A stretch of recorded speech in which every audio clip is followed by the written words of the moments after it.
Welcome back. If you are a savvy consumer, you probably read reviews before you purchase, say, a car. You check out Yelp when you're looking for a good place to dine.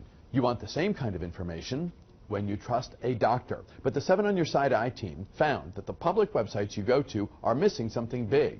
They're supposed to give you the scoop on discipline and charges and lawsuits, but cases that you should know about may never appear.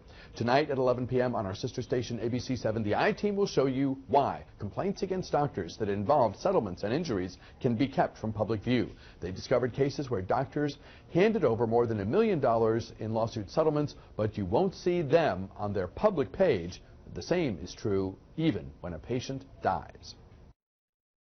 It's like a big secret, you know, and why should it be? You put your life in that doctor's hands. Why should you not know what he's done in the past? Joining us now with a preview, our friend, ABC 7 I-team investigator Joce Sterman. Welcome back. Good to have you here. Thanks for having me. This is something that will get the attention of people listening to us now, because we all have a doctor, and we all put our faith in that doctor's skill, and to the extent that people want to do some research, you Google a date before you go on a date, or if there's a good date, maybe before the second date with a doctor, same thing. What's the issue? So here's the thing. The states want to be transparent, or at least they give the appearance that they're going to try to be transparent. They publish online public profiles of every doctor that is licensed by the state, Maryland, D.C., and Virginia. But there are varying sort of limitations on what they actually provide. So Maryland appears to be doing a better job than, say, D.C. and Virginia, because they have a category that lists medical malpractice settlements. So you think, okay, my doctor doesn't have one. If it's not listed, it doesn't exist. That is far from the truth. What we discovered is that there are such limitations on what can be reported on those public profiles that they may look clean when in reality the doctor could have 2, 4, 6 lawsuits that just are simply not meeting the category to make it on the public profile. So you can find them in court records, but they're not listed in the public profile. Why are there gaps? The public would have a hope and an expectation of, if something happened, it should form the, you know, the so-called permanent record. That's what you'd think, but that's not what happens. Because there's a medical lobby, there's an effort to sort of put a cap on the amount of information that is supplied to the public. It's very difficult to get these bills through. D.C. and Virginia, on their public profile pages, they don't have anywhere to even list this information. So you can't even get incomplete information about physicians. You get nothing when it comes to medical malpractice. But in Maryland, the way the law works is for malpractice settlements to make it onto a place where the public can see it, there have to be 3 or more cases in the last 5 years that totaled more than $150,000 each. So you have to meet this sort of threshold. Once you pass that, they can fall off the line and they won't appear. So we have seen cases where doctors have settled for as much as $1 million.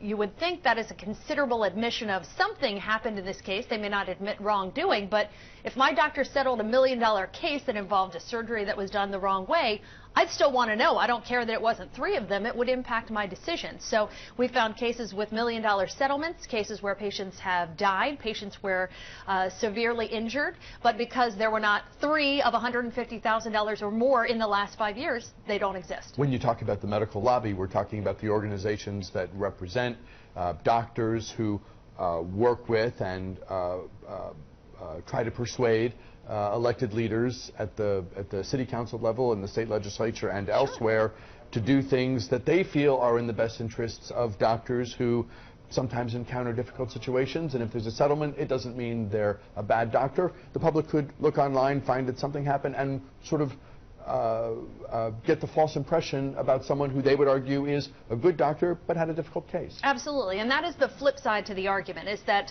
settlements are not necessarily an admission of wrongdoing. The medical board in Maryland, when we went to them, they said that first and foremost, a settlement does not mean a doctor did something wrong. They just agreed to the terms of whatever happened.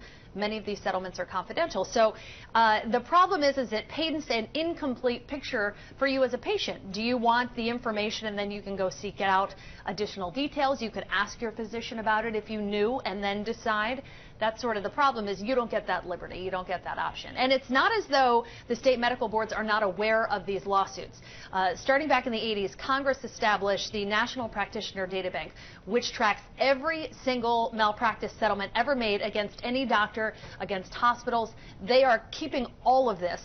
And the medical boards are informed. They basically get a subscription about every single thing. The only problem is that is confidential. The way it's set up, acts went into place, little amendments to it, and so as a result, the public has no access to that information. And doing online search, doing an online search is such a prevalent part of our world. It's what we do. You want a good Italian place in Falls Church. What do? Google, find it, Yelp, That's you how find it. Right, car repair. So somebody wants to fix you up with whomever. Who is that person? Well, let me type in Joce Sterman. What can we learn? What can we learn? It is, and who wouldn't be tempted to do that with someone that they're going to turn to for medical advice and potentially help in a medical crisis? And this is the way society works. We want that electronic information, and what we see online we expect is gospel. So when there is nothing that appears on a state website, we assume these people are good to go, I am safe. But as you'll learn tonight at 11, that's not always the case. It's not totally clear. So you're working on a story on all of this on our sister station for tonight at 11 p.m. on ABC 7.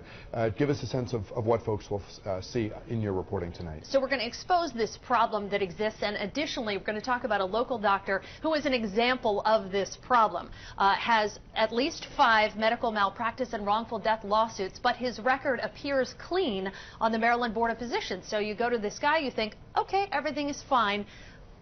Consumers tell us they would like to know more information about this doctor or anyone else who is on there. So we show you a personal example and illustrate a larger problem, which is also involving the government, that they track the information but don't give it to you, Joe consumer. Potentially a chance for consumers to put more pressure on legislators to sort of do the right thing, and for legislators perhaps to close some of the gaps that may exist right there throughout D.C., Maryland, and Virginia. This is information you need, and hopefully they'll fight for you to get it. Tonight at 11 p.m. on ABC 7, an I-Team investigation, Do No Harm. I-Team investigator Joce Sterman joining us today here on News Talk with a preview. Always great having you here. Thanks very for much. having me. We'll be watching tonight at 11 on ABC 7. We are back with a program note right after this.